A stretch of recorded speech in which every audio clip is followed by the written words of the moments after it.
ఇక్కడికి వచ్చినాను. గత 16 సంవత్సరాలుగా వారు హౌస్లో ఉన్నారు, నేను కూడా ఉన్నాను సార్. వారితో కలిసి మాకు ఫ్రెండ్షిప్ ఉంది, వారంటే గౌరవం ఉంది.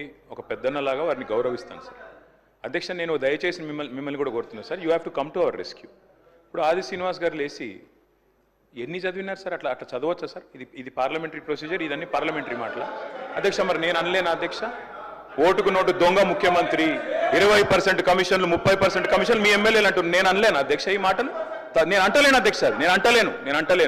నేను అనొచ్చు కానీ నేను అంటలేను అధ్యక్ష. ఇంకొక మాట చెప్తున్నా అధ్యక్ష, దయచేసి మీరు మా రెస్క్యూకి రావాలి. నేను ఏం అనలేదు అధ్యక్ష, నేను వారిని ఏం అనలేదు అధ్యక్ష. నేనేమన్నాను అధ్యక్ష, జడ్చర్ల శాసనసభ్యులు అనిరుద్ధ్ రెడ్డి గారు 30% కమిషన్ అని మాట్లాడినారు, దాని మీద చర్య తీసుకోమని రెవెన్యూ మినిస్టర్ గారిని అడిగాను. 20% కమిషన్ అని కాంట్రాక్టర్లు ధర్నా చేస్తున్నారు సెక్రటేరియట్లో, చర్య తీసుకోమని అడిగినాను.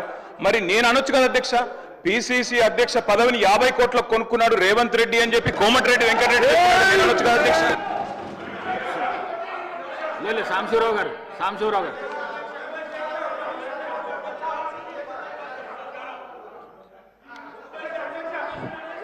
Thank you sir. సార్ కొద్దిగా మీరందరూ కూర్చుంటే మాట్లాడతాను సార్. తీసుకోండి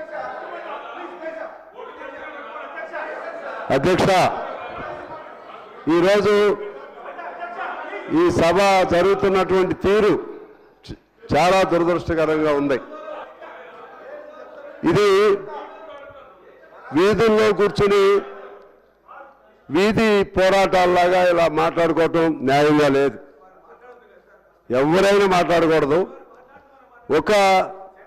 అంటే వ్యక్తిగతంగా ఎవరినైనా హర్ట్ చేస్తే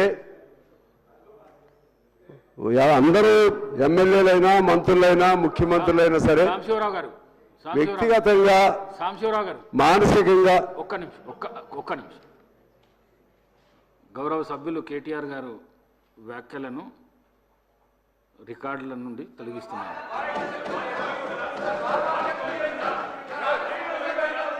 సాంబశివరావు గారు